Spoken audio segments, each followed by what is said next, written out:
Women reservation bill हमारे देश में इसका चर्चा तो काफी दिनों से हो रहा है, लेकिन after 1996 once it was tabled in Rajya Sabha, it could never pass in Lok Sabha. तब से लेके आज तक 27 years के बाद भी हम अभी सिर्फ चर्चा ही कर रहे हैं। पहले तो 1996 में एक बार राज्यसभा में पास हुआ, फिर वो लैप्स हो गया। 1998, 1999, 2008 रिपीटेडली विमेन्स रिजर्वेशन बिल को लाने का कोशिश हुआ है, लगातार अलग अलग सरकारों ने किया है। उन सब सरकारों का मैं बहुत बहुत धन्यवाद देती हूँ, specially madam Sonia Gandhi who was very instrumental in bringing the bill in Rajya Sabha. From all the women across the nation, I really salute her courage. Because उस टाइम पे वो गठबंधन की सरकार चला रही थी, फिर भी गठबंधन के सरकार में उन्होंने महिला आरक्षण बिल लाने का बहुत बढ़िया प्रयास किया है। राज्यसभा में उन्होंने पारित करवाया है, अनफॉर्चुनेटली लोकसभा में वो पारित नहीं कर पाई है। बाद में वाजपेयी जी की सरकार आई, उन्होंने भी मुझे लगता है कोशिश किया है, लेकिन हुआ नहीं। बाद में वापस जब I got my chronology wrong, बाद में वापस जब कांग्रेस का सरकार आया 2010 में, मैडम सोनिया गांधी के एफर्ट से पास हुआ है बिल राज्यसभा में। लेकिन तब से लेके आज तक बिल्कुल कोल्ड स्टोरेज में पड़ा हुआ है। 2014 में जब नरेंद्र मोदी जी 2013 में कैंपेन कर रहे थे, उन्होंने पूरा देश के महिलाओं से वादा किया है और बकायदा भारतीय जनता पार्टी के मैनिफेस्टो में भी उन्होंने लगाया कि हम महिला आरक्षण बिल लाएंगे 2014 में। और जब 2014 में वो 282 प्लस सीट से जीते थे, तब भी उन्होंने 5 साल इस बिल पे चुप्पी साधी है, बात नहीं किया है। वापस 2018 में इलेक्शन कैंपेन के टाइम पे उन्होंने वापस वादा किया। 2019 भारतीय जनता पार्टी के मैनिफेस्टो में वापस उन्होंने लगाया कि हम महिला आरक्षण बिल लेके आएंगे, और इस बार देश की जनता ने उनको 303 सीट्स के भारी बहुमत से जिताया है। लेकिन वापस तब से लेके आज तक भारतीय जनता पार्टी के किसी भी नेता ने महिला आरक्षण बिल के बारे में बात नहीं किया है। ये बहुत ही दर्दनाक बात है, क्योंकि जिस तरीके से पूरा आज विश्व डेवलप हो रहा है, जिस तरीके से the world is progressing, only by taking women on the equal footing with main, वो हमारे देश में अनफॉर्चुनेटली हो नहीं पा रहे। हम आज देश की प्रधानमंत्री जी से, देश की सारे दलों के नेताओं से, खासकर हमारी महिला जो राष्ट्रपति है द्रौपदी मैडम से हम रिक्वेस्ट करते हैं, विनती करते हैं कि आपके पास अभी भी मौका है। भारत सरकार के पास 2 लोकसभा सत्र चलने वाले हैं। इन दोनों लोकसभा सत्रों में कभी भी आपको कन्वीनियंट हो, आप महिला आरक्षण बिल लगाइए और पास करवाइए। हम क्यों अभी रिक्वेस्ट कर रहे हैं? क्योंकि यह गठबंधन का सरकार नहीं है, फुल मेजॉरिटी का सरकार है। 303 सीट्स भारतीय जनता पार्टी के पास है। और ये सरकार का जब आप थोड़ा हिस्ट्री उठा के देख लोगे, तो आधार बिल जब इनको पास करना था, आधार बिल को उन्होंने फाइनेंस बिल डिक्लेयर करके राज्यसभा को बाईपास करके भी उन्होंने पास किया है। तो अगर वो चाहते हैं, मन से चाहते हैं, बीजेपी सरकार चाहती है, तो जरूर महिला आरक्षण बिल पारित करवा सकते हैं और एक हिस्टोरिकल मौका है महिलाओं के पास। तो मेरा विनती ये है, भारतीय जनता पार्टी की सरकार अभी जो है, आप इसमें पार्टी को ना देके सिर्फ और सिर्फ महिला को देके, सिर्फ और सिर्फ महिला की भागीदारी कैसे बढ़ाना है राजनीतिक व्यवस्था में, उसके बारे में सोचिए। क्योंकि हम ग्लोबल इंडिकेटर्स में अगर आप देखेंगे तो India is 148 out of 193 countries in terms of women representation. Parliament में आज 78 मेंबर्स है out of 543, which is 14.4%. Unfortunately, it is very less than the global average. हमारे पड़ोस का देश पाकिस्तान में 17% रिजर्वेशन है। बांग्लादेश में हमसे ज्यादा, हिंदुस्तान से ज्यादा रिप्रेजेंटेशन है महिलाओं का। I am not even talking about European countries, Brazil, जहां पे 50% तक जा चुका है। हमारे नेबर्स में देखिए आप, इतनी खराब हालत हमारी महिलाओं की राजनीतिक रिप्रेजेंटेशन में है। तो हमारा रिक्वेस्ट है मोदी जी से और पूरे भारतीय जनता पार्टी से कि आप ये बिल को पारित करा दीजिए। हमने मार्च इस महीने के 2 मार्च को हमने हैदराबाद में पोस्टर रिलीज किया था कि हम महिला आरक्षण के बिल के लिए कल यानी मार्च 10 तारीख को हम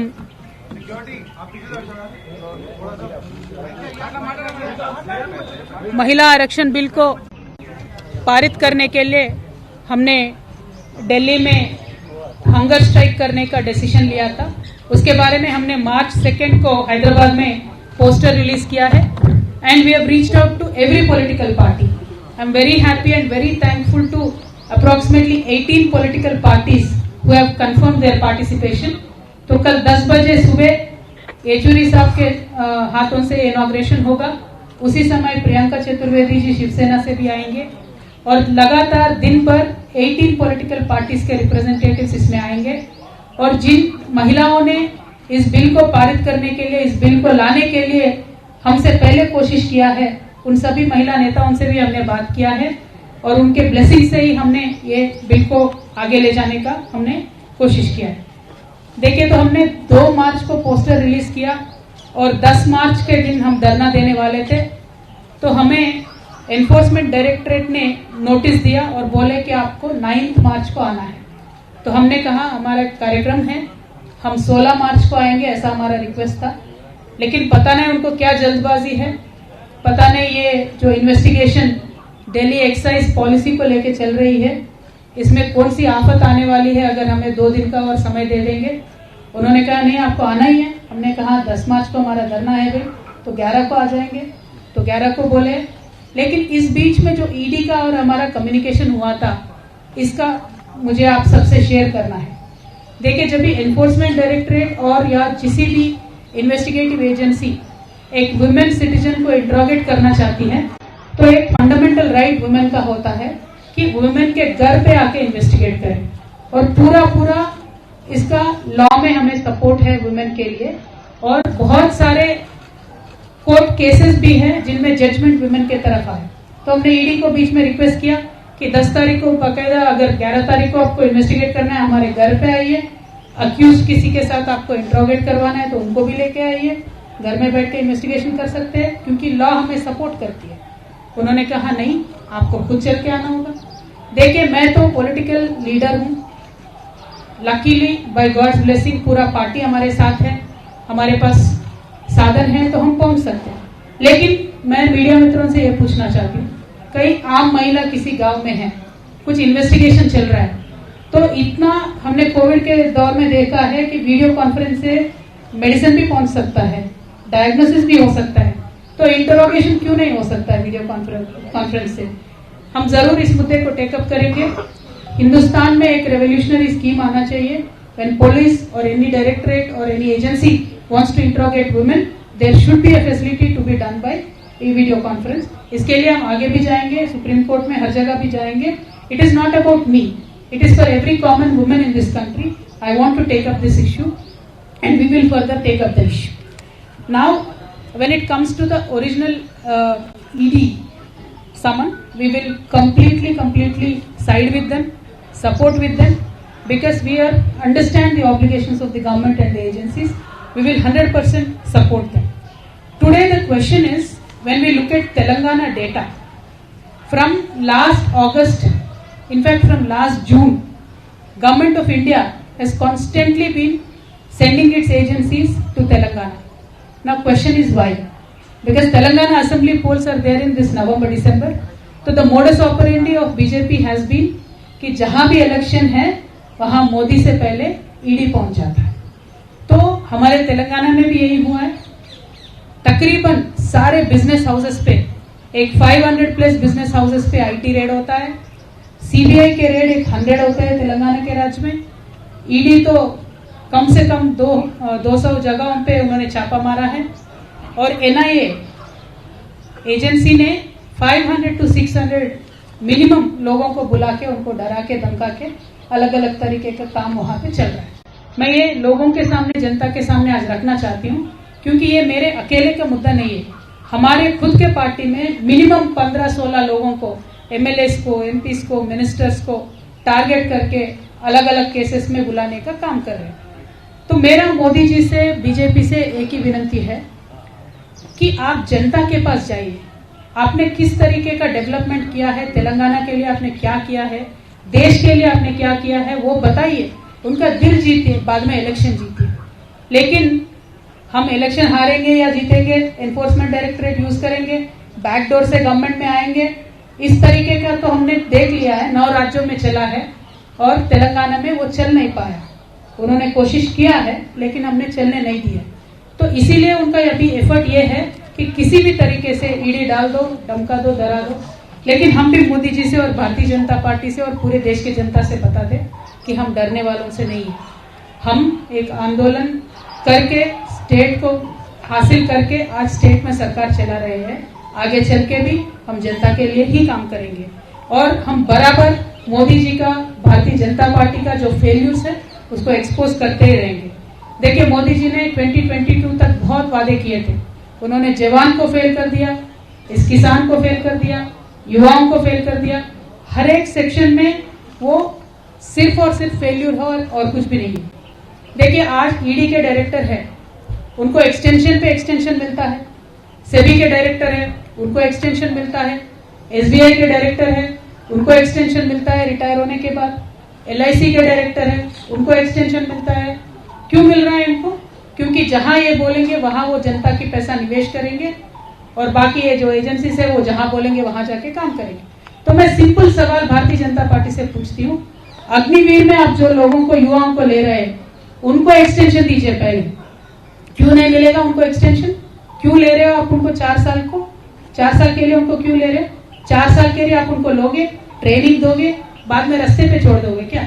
या जैसे आपके भारतीय जनता पार्टी के नेता बोलते हैं आपके ऑफिस में चौकीदार की नौकरी पर रखोगे? आर्मी कितना सेंटिमेंटली जुड़ता है देश के साथ, जनता के साथ, पूरा परिवार छोड़ के, जान पे खेल के आर्मी में रिक्रूटमेंट के लिए बच्चे आते हैं। तो मैं आज यहाँ से डिमांड करती हूँ मोदी जी से, आप 4 साल के लिए अग्निवीरों को ले रहे हो, उनका एक्सटेंशन दीजिए, परमानेंट कीजिए, क्योंकि आज भी आर्मी में 3.5 लाख वैकेंसीज है। तो मैं इतना ही पूछना चाहती हूँ मोदी जी से, आपके फेल्यूर्स को छुपाने के लिए आप जिन जिन राज्यों में इलेक्शन चल रहा है उन राज्यों में आप जाके सारे केसेस डाल रहे हो और हम जरूर इनको फेस करेंगे। देखिए, फ्रेंडली उनके जितने भी पॉलिटिकल पार्टीज होते हैं उन पे कोई रेड नहीं होता है। फ्रेंडली उनके जितने भी बिजनेस हाउसेस है उन पे कोई रेड नहीं होता है। उन सबके लिए तो 7 खून माफ हो जाते हैं। अब अदानी जी ले लीजिए, बाकी बहुत लोग हैं, उन पे तो कुछ नहीं होता है। और आज तो इतना चर्चा है पूरे देश में, डबल इंजन सरकार चल रहा है। और ये 2 इंजन कौन है देश में? एक इंजन प्रधानी है, दूसरा इंजन अदानी है। तो ये हालत आज देश में है। तो ये बच्चा जान चुका है, जिस तरीके से मोदी जी अपने आप को क्लीन बताते थे, साफ बताते थे, वो है नहीं। और श्रीलंकन गवर्नमेंट भी यहाँ आके बोल के गया है कि अदानी जी के लिए आप, मोदी जी खुद जाके बोले हैं कि इनको प्रोजेक्ट देना है। तो इस तरीके के सब बात सामने आ रहे हैं। तो ये छुपाने के लिए आप विपक्षों पे ईडी का वार कर रहे हो। वो ठीक है, हम विपक्ष है, जेल लेंगे, हम पॉलिटिशियन हैं, लेकिन जनता पे जो महंगाई का आप वार कर रहे हो ना, वो जरूर आपको आगे इलेक्शन में रिजल्ट दिखाएगा। मोदी जी, आप काम उस पे करिए। मेरा विनंती ये है भारतीय जनता पार्टी से, please work on reducing the prices, please work on giving more subsidies, please work on giving more jobs. What will you get out of torturing people like us? आप करिए, हम बात करेंगे, हम जरूर फेस करेंगे ईडी को। लेकिन आपके बीएल संतोष जी से भी बोलिए, जरा हमारे तेलंगाना में आके सीट के सामने पेश हो जाए, आंसर करें, क्वेश्चन आंसर करें। किस बात की डर है आप? हमने गलती नहीं किया, हम तो आ रहे हैं ईडी में, हम कल भी जाएंगे। आपको जो करना है करिए, जो लीगल कोर्ट से लीगल एक्शन है हम पूरा आपसे कोऑपरेट करेंगे। लेकिन बीएल संतोष जी क्यों केस पे केस करके, दावे पे दावे करके, स्टे के ऊपर स्टे क्यों लेके आ रहे हैं? इस बात को जरा जनता गौर करके सोचे। मेरी जनता से एक ही रिक्वेस्ट है, जिस देश में गांधी जी पैदा हुए हैं उस देश में आज झूठ का राज चल रहा है। झूठ पे झूठ, झूठ पे झूठ, झूठ पे झूठ हमें बोला जा रहा है। जीडीपी के बारे में झूठ बोलते हैं, डेवलपमेंट के बारे में झूठ बोलते हैं, पार्लियामेंट के हाउस में खड़ा होकर प्रधानमंत्री झूठ बोलते हैं। क्या ये पॉलिटिक्स है? ऐसा पॉलिटिक्स चाहिए? पावर चाहिए तो जनता के पास जाओ भाई, जीतो उनका दिल। ये किस तरीके का पॉलिटिक्स है? हमें सहनशीलता का भी हद होती है। मैं भारत की जनता से इतना ही बोलना चाहती हूँ कि 1 नेशन 1 फ्रंट का सरकार को आप मौका मत दीजिए। जो विपक्ष है उनके बात रखना चाहते हैं, जरा उनको मौका दीजिए। मुझे एक बहुत इंटरेस्टिंग किस्सा याद आ रहा है। महाभारत का युद्ध चल रहा होता है, दुर्योधन जा रहे होते हैं युद्ध में तो वो अपने माता जी गांधारी के पास आते हैं और पूछते हैं, माता जी मैं तो संग्राम में जा रहा हूँ, मुझे आशीर्वाद दे दो। तो माता जी गांधारी बहुत एक अच्छी लेडी है, स्ट्रॉन्ग कैरेक्टर वाली लेडी है। तो दुर्योधन को जानती है दुर्योधन के तरफ गलत है, तो वो आशीर्वाद कैसे दे दे विजय होने की। तो वो एक आशीर्वाद ऐसा देती है, गांधारी माता बोलती है, ये तो धर्म ततो जय, यानी धर्म जिस तरफ है उसका जय हो। आज मैं भी वही बोलती हूँ, धर्म जिस तरफ है उसका ही विजय हो। देखिए, जेल में रखने से कृष्ण भगवान का पैदा होने से किसी ने रोक नहीं पाया। अज्ञातवास में रह के अर्जुन का तो शूरता कभी कम नहीं हुआ। वनवास में जाने के बाद भगवान श्री राम और भी स्ट्रांग हो गए, लोक कल्याण के लिए ही काम कर रहे थे। तो जब जब इस दुनिया में किसी को लगता है कि हम भगवान से पावरफुल है, हम इंसान नहीं है, हम सब कुछ कंट्रोल कर सकते हैं, सारे एजेंसीज को कंट्रोल कर सकते हैं, तब एक प्रिंसिपल ऑफ नेचुरल जस्टिस करके कुछ रहता है, प्राकृतिक न्याय, जरूर वो आगे आएगा। कल को बीजेपी के सरकार जिस तरह से तानाशाही कर रही है इस देश के साथ, पक्का वो न्याय आगे आएगा। तो मैं आज भी वही बोलती हूँ, हम ईडी में जाएंगे, वो आप जहां जहां बुलाएंगे वहां जाएंगे, क्योंकि हम मानते हैं कि हमारे साथ सत्य है, न्याय है, धर्म है। तो ये तो धर्म ततो जय, हमारे साथ भगवान है। Thank you so much. जय तेलंगाना, जय भारत।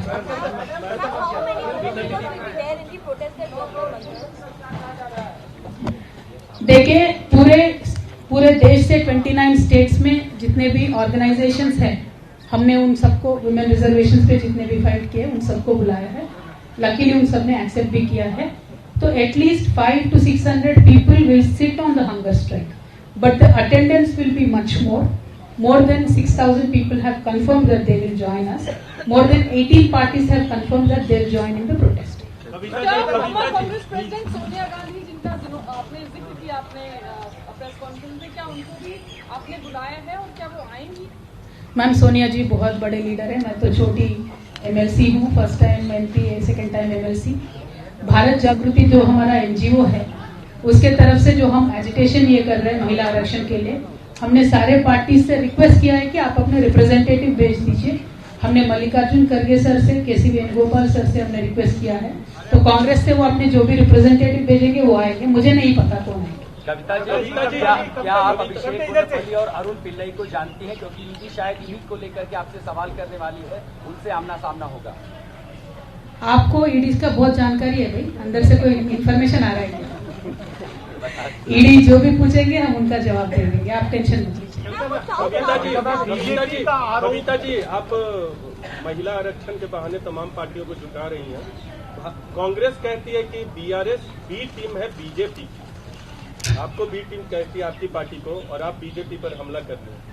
थोड़ा सा क्लियर कर दीजिए, क्या है सच्चाई? देखिए, एक तो बात यह है कि जब भी कोई आवाज उठाता है किसी सत्ता पक्ष के खिलाफ, तो पहले बाकी विपक्ष लोगों को लगता है कि आवाज उठाने का हक सिर्फ हमें है, तो बाकियों को अंडरमाइन करना चाहिए। तो कांग्रेस पार्टी का ये आदत है, कोई भी आवाज उठाता है बीजेपी के खिलाफ तो इमीडिएटली बोलते हैं ये बी टीम है, सी टीम है। लेकिन आज कांग्रेस की हालत अगर आप देखेंगे तो पूरे देश में सिर्फ और सिर्फ उनका एक बड़ा रीजनल पार्टी का दर्जा रह गया और कुछ नहीं है। They are not a national party anymore. अगर उनका ऐसा कुछ भ्रम है उसको छोड़ना चाहिए, वो भ्रम से बाहर निकल के आके कांग्रेस पार्टी को स्ट्रांग बनाने के लिए सोचना चाहिए, in the interest of the country, not in Congress party interest. And जहां जहां स्ट्रांग रीजनल पार्टी से उनसे अलाइन करना चाहिए।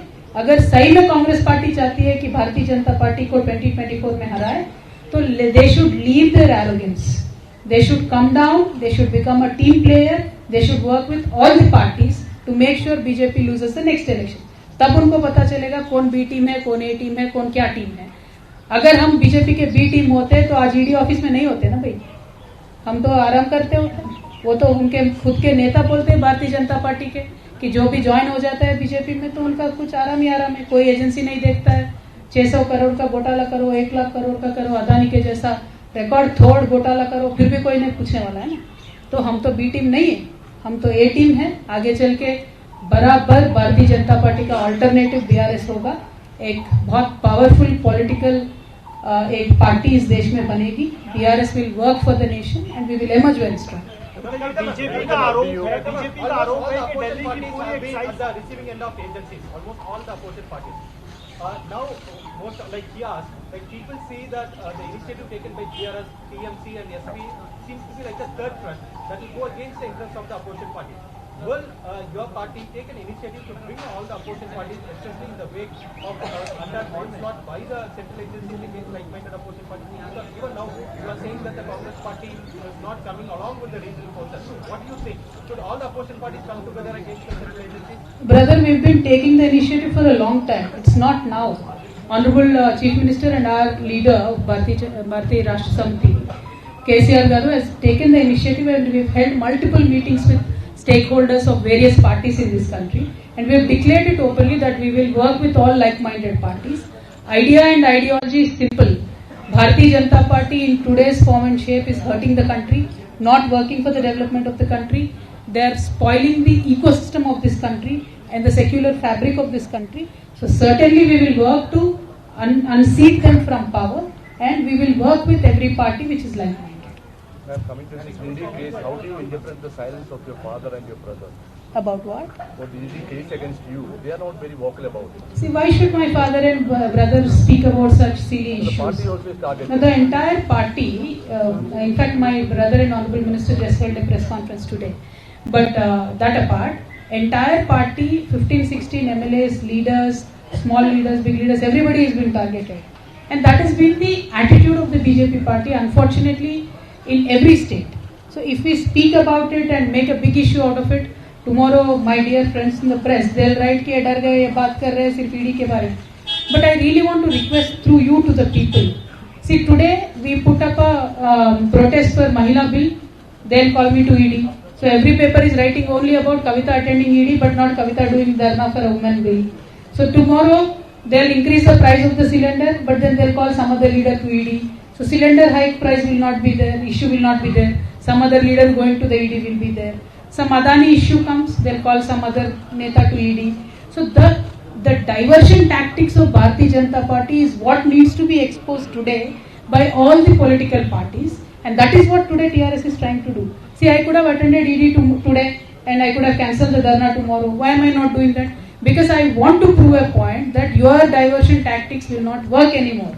We will make sure that people will know about the issues, understand about the issues, and important issues of the country need to be highlighted. So we will work for that. That is our fight. And they are continuously alleging about the South Cartel. They are continuously alleging there is South Cartel link. There are three people and you are major part of it. The bribing which was given and the entire liquor gate. See, all I am trying to tell you is this. Bharatiya Janata Party and its leaders will set up a narrative. Then they will look for characters. Okay? So that has been the agenda, that has been the strategy from day one. Not only me, every politician, every political party or every business house which does not subscribe to their ideology, that is what they have done. They'll come up with their own narrative. They'll try to fix me up in one or the other roles. And they are calling me various names. Let them call. Let the people decide. We will cooperate with it. And you are getting a larger alliance between opposition parties. Where does the Congress party stand in that alliance? Do you think that if required, you will speak with them or they'll approach you? What is the stand or what is the status of Congress party in your idea of opposition leadership? And just adding to that, कि कांग्रेस हमेशा कहती है कि हमारे बिना कोई भी Alternate possible नहीं है. हम ही एक alternate force है, हमारे बिना कोई alliance possible नहीं है. हर बात से सहमत हैं. देखिए, कांग्रेस कहाँ पे खड़ी है वो तो कांग्रेस से ही पूछना पड़ेगा, वो मुझे नहीं मालूम. लेकिन हम जहाँ पे खड़े हैं, हम जहाँ से देश की हालत देख रहे हैं, हम समझते हैं कि सारे ऑपोजिशन को एक साथ आना चाहिए. उसमें कोई दो राय नहीं है. अब कांग्रेस की जिम्मेदारी देश के प्रति क्या है वो कांग्रेस डिसाइड कर ले. कांग्रेस को अगर आज भी लगता है कि उनके बगैर कुछ नहीं हो सकता है तो वो एक बार फैक्ट चेक कर ले. क्योंकि 4000 एमएलए में से आज कांग्रेस के पास सिर्फ 600 एमएलए हैं. What is that number? Where is there number? Today in Tamil Nadu they are in a गठबंधन सरकार, but they have only 17 MLA. In Bihar they have in गठबंधन सरकार. How many MLAs do they have? In Bengal मुश्किल से अभी by election में entry हुआ है, एक MLA है कांग्रेस का. See, the point is for me to not gun down the opposition. Point is we should get united. But then who should make that effort? Why should the burden be only on the other parties? Why should the burden be only on BRS? Yes, BRS's stated stand is that we will work for it. We are working for it. That is why we recently held a rally in Khammam where many CMs came. We are going to hold another rally in April where again various other leaders will come. Our efforts are on. So our efforts are on, but what about Congress's sincerity, Congress's efforts, and when will they shed their arrogance and come to reality? They will have to decide. I can't comment. Ma'am Congress अगर approach करती है तो आप open है उसके लिए? सरकार 33% आरक्षण देने के बजाय 33% सीटें बढ़ा सकती है क्योंकि लोकसभा बड़ी हो गई है। तो अगर इस तरह का प्रस्ताव आता है तो आपका स्टैंड क्या होगा? देखिए, मैं क्या बोलती हूँ, किसी भी तरीके से कुछ भी तरकीब किया जा सकता है। अगर महिला आरक्षण की बिल की बात हो, टेबल किया जाए, तो रातों रात हमारे यहाँ इतने सारे साइंटिस्ट है, इतने सारे सोशल साइंटिस्ट है, who can give us multiple solutions. लेकिन उस बहाने बिल को ना रोके, बस हमारा वही बात है। हमारे लीडर, बीआरएस के लीडर केसीआर साहब ने भी ये ऑल्टरनेटिव दिया है कि अगर आपको लगता है महिला आरक्षण 33% देने से किसी का नुकसान हो रहा है, तो सीटें बढ़ा दिए जा सकते हैं, बाद में भी 1/3 रिजर्व कर सकते हैं सीट्स, उसमें कोई दो राय नहीं है। There are multiple issues like quota within quota. Some parties have that objection. We do not have objection for that. In fact, we are saying OBC का जनगणना होना चाहिए, OBC का रिजर्वेशन हर एक उनको हक से मिलनी चाहिए। और इस देश का ऐसा हालत है सर कि कभी भी 150 ईयर्स में सेंसस नहीं रुका था, लेकिन मोदी सरकार आने के बाद आज तक नॉर्मल जनगणना भी नहीं हुआ, OBC का छोड़िए। There is no census in this country done from last 10 years. And what development are we talking about? How are we going to talk about China? How are we going to compete with them? So to introduce women's bill, these issues or these concerns should not be the stumbling block. Let the bill come. Let us all sit together and find a solution. That is our demand. Ma'am Congress अगर approach करती है तो क्या प्रधानमंत्री के मुकाबले चेहरा होना चाहिए विपक्ष का? राहुल गांधी को क्या प्रधानमंत्री मोदी के खिलाफ 2024 में चेहरा होना चाहिए? Same question. मैम कांग्रेस अगर अप्रोच करती है जैसा आपने भी कहा, तो क्या ओपन होगी बीआरएस या बीआरएस के लिए कांग्रेस अनटचेबल रहेगी? देखिए, कोई अनटचेबल नहीं होता है कभी भी पॉलिटिक्स में, बट उनका रवैया क्या है, उनका देश के प्रति सिंसियरिटी क्या है, इलेक्शन के प्रति क्या उनका राय है, कैसा उनका एजेंडा है पीपल के लिए, वो इम्पोर्टेंट है। हमारे लिए people's agenda is primary. whoever becomes the prime ministerial candidate is irrelevant. People's agenda is simple. Telangana, today we give 24 hours free power. We want the entire country to have that. Today we give 24 hours free water in Telangana, both to the farmers and to households. We want the country to have that. We give 10,000 rupees per farmer. We want the country to have that. That is our simple agenda. That there is no politics in this. We will work with like-minded people. नेता अपने आप उभर के आ जाएंगे, भाई नेता के बारे में टेंशन करने की जरूरत नहीं है। मोहित मुख एसजीटीवी से मेरा एक सवाल आपसे है, आपने ओबीसी की बात कर ली, आपने महिला रिजर्वेशन की बात कर ली, इन सबों के बीच में एक चीज छूट जाती है जो आज माइनॉरिटीज है। आपका क्या राय है, आप क्या मान रही हैं कि मोदी रेजिम में आज माइनॉरिटीज की स्थिति क्या है और वो कैसा महसूस कर रहे हैं? देखिए, मोदी रेजिम और माइनॉरिटीज तो पूछने की कोई शक ही नहीं है, वो तो मानते ही नहीं है कि माइनॉरिटीज एग्जिस्ट करते हैं इस देश में, तो उनका रवैया पहले से वैसा ही स्टेटेड उनका स्टेटमेंट है। What we have done in Telangana, I can tell you because proof of concept है, तो मैं हक से बोल सकती हूँ। तेलंगाना में हमने माइनॉरिटीज के लिए हर एक इश्यू में, particularly in terms of education, we have taken care. We built separate hostels and various developmental aspects in keeping minorities in our favor, both for Christians, Muslims, Sikhs, Buddhists treated equally. In fact, Ramzan is officially celebrated by the government. Christmas is officially celebrated by government. Likewise, Batukama, our festival, is celebrated, Hindu festival, by us. Bonalu is celebrated by government. So, सबका साथ सबका विकास का मतलब ये होता है कि असल में करके दिखाना। जो तेलंगाना में हम कर रहे हैं, हम वही चाहते हैं कि कल को देश भर में वो हो। That is our job. Thank you. Why do you want separate facility for women when it comes to questioning? We see even leaders like Sonia Gandhi going to the agency's office. And you want equality also. Definitely. See, today women and men are not on equal status. So you don't please give me that logic ki why do you need reservation? Why do you want separate facility? Are you... I'm asking about questioning by agencies. Why does Delhi police want to change location? क्यों? क्यों? हमने पहले डाला था ना भाई permission, नहीं जाके पूछ लो। You said you want a separate facility when it comes to No, I definitely want a separate facility. As a woman, if I have a rule position in the law, I want to exploit it. Why not? Why should I not use it? There are multiple judgments where they said women will get a separate facility, then everybody should get it, not only me. And in fact, I have mentioned that, see, when anything happens in Hyderabad, any crime happens, some lady in some village from Telangana has to come to the police station to give her evidence or whatever. Doesn't have to be a part of the crime. Evidence bhi ho sakta hai, witness bhi ho sakta hai. It can be done through conference, teleconference, video conference. I want that facility to be extended to every woman in this nation.